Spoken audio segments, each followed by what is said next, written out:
Sa ngayon po, kumakalat sa social media itong pag-deny o pagtanggi ni retired General Eli Rio ng kanilang involvement sa anumang destabilization plan, mga kabunyog. So, sa isang maiksing pahayag at paglilinaw ni dating DICT Chief at dating National Telecommunications Commission Commissioner retired General Eli Rio Jr., tinanggi nito. Sabi niya, wala akong kinalaman sa destabilization plan. Sinabi rin ni retired General Eli Rio na ang kanilang grupo ay hindi involved sa anumang mga sinasabing destabilization plot, mga kabunyog. So yan ang latest na development kaugnay dyan sa mainit na issue na yan ng destabilization plot o plan di umano. Alam nyo mga kabunyog, ang dahilan kasi ng kaguluhang ito si AFP Chief of Staff General Browner mismo Kung hindi naman kasi nagsabi si General Browner, kung hindi naman kasi siya nagbanggit ng mga destabilization plan na yan, hindi naman yan kukunin ng media. Hindi sana yan kakalat sa media.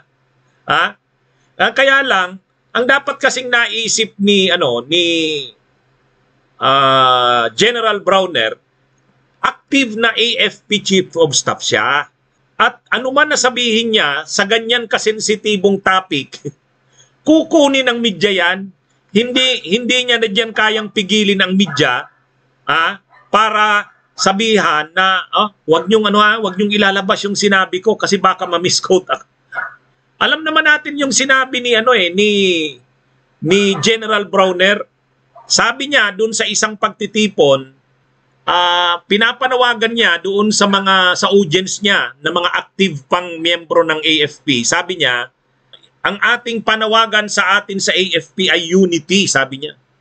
Kaya alam niyo naman, mayroong mga balibalita na di umano'y may destabilization efforts na kumakalat, na kinukumbinsi ang ating mga active na personnel at officers na sumama sa mga plano na pagpapalit ng gobyerno. Kailangan daw magpalit ng gobyerno, na magkaroon daw uli ng kudeta. Tapos inamin niya pa na siya mismo ay kinausap. At ito raw mga involved na ito ay nakikipag-usap sa kanila para sumama sa kanilang movement ay karamihan mga retired na mga AFP officers. Ngayon, so anong nangyari? Sinabihan niya daw, sabi ni Browner, sinabihan niya raw na, Sir, nire-respeto namin kung ano man ang pinaglalaban niyo, pero wag niyo na kaming idamay. Wag na ninyong kumbinsihin ang mga nasa active service. Kasi magkakagulo ang bansa natin. Yun daw yung sinabi niya. Yun yung sinabi ni Browner. Ngayon, napabalita ngayon yung sinabi niya na yun.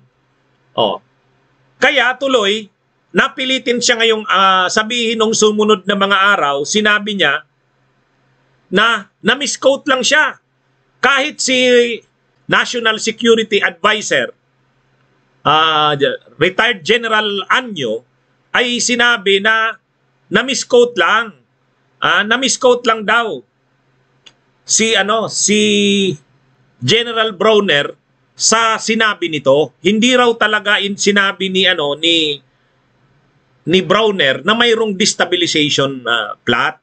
Sa totoo lang, hindi naman talaga sinabi ni Browner na mayroong destabilization plot. Hindi niya rin sinabi na may kudeta. Ang sinasabi niya lang, mayroong mga gumagalaw, kumikilos, na karamihan retired officers na nangungumbinse sa kanila na sumama sa mga plano na palitan ang gobyerno. Pero wala naman daw sumusuporta. Ay nung tinanong si Browner, ano ba talaga ang context doon? Bakit mo nasabi yon? Pinaliwanag ni Browner.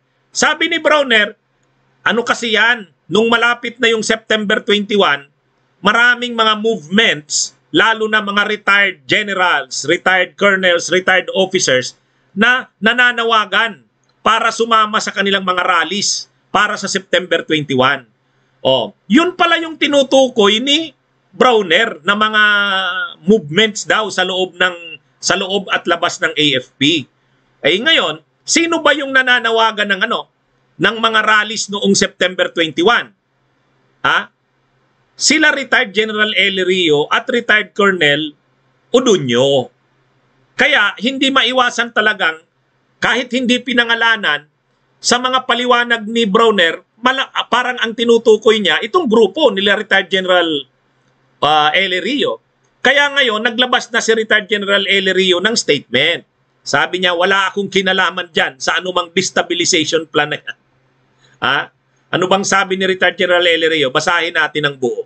Sabi niya, open quote, somebody who may be known to him, he was telling, Sir, do not involve active personnel in the AFP in any movement that may destabilize the government. But definitely, he was describing something na meron siyang kausap. Hindi kami yon. Yan ang pahayag ni former DICT Secretary Eli Rio. So, ang sabi ni Eli Rio, mga kabunyog, malinaw ha, base sa sinabi ni Browner, mayroon siyang kausap. Mayroong kumausap sa kanya na sumama sa kanilang movement. At sinabihan daw ni Browner yung kausap niya na retired officers ng AFP na, Sir, do not involve active personnel in the AFP in your movement that may destabilize the government. So yun ang sabi ni sinabihan daw ni Browner yung kumausap sa kanya na wag i-involve ang mga active personnel. Kung may plano man kayo o anuman yan, mag-rally o anuman yan, kayo na lang. Irerespeto namin yan, pero wag nyo kaming i-involve. Wag mo nyo nang i-involve ang mga active personnel. So, sabi ni Eli Rio, hindi siya ang kausap. Sigurado siya, hindi siya ang kausap ni Browner. At hindi rin niya daw alam kung sino ang kausap ni Browner. Kung may kausap man na sinasabi si Browner, hindi sila yon, hindi siya yon, at hindi kasama niya. Hindi niya alam kung sino yon. Kaya siguro dapat sabihin na ni Browner, sino bang kumausap sa kanya? Total siya naman ang nagsimula ng lahat ng ito. Di ba mga kabunyog, mga kababayan? Ang malinaw dito, linilinaw ni retired General Eli Rio, hindi siya ang sinasabi ni Browner na kumausap dito. Malamang hindi rin si retired Colonel Udunyo. Ang tanong ngayon, sino ang kumausap sa kanya? Sino ang kumausap sa kanya? Yan yung tanong. Dapat sabihin ni Browner, kung gusto niyang paniwalaan siya ng tao na hindi naman seryoso yung sinasabing destabilization plot na yan, sino ba ang kumausap sa kanya na tinanggihan niya? Kasi ang sinasabi ni Browner, kinausap siya para sumama, tinanggihan niya. At sinabihan niya raw na huwag kakausapin o huwag idadamay, huwag isasama ang mga nasa active service ng AFP. Yun yung sabi ni Browner. Ngayon, dahil si Eli Rio ay hindi maiiwasang ma-involve dyan kasi sinabi nga ni Browner na ang tinutukoy niya ay yung mga rallies kaugnay sa September 21, ay sila retired General Eli Rio at retired Colonel Udunyo lang naman ang mga dating officers ng AFP na nag-organize noon.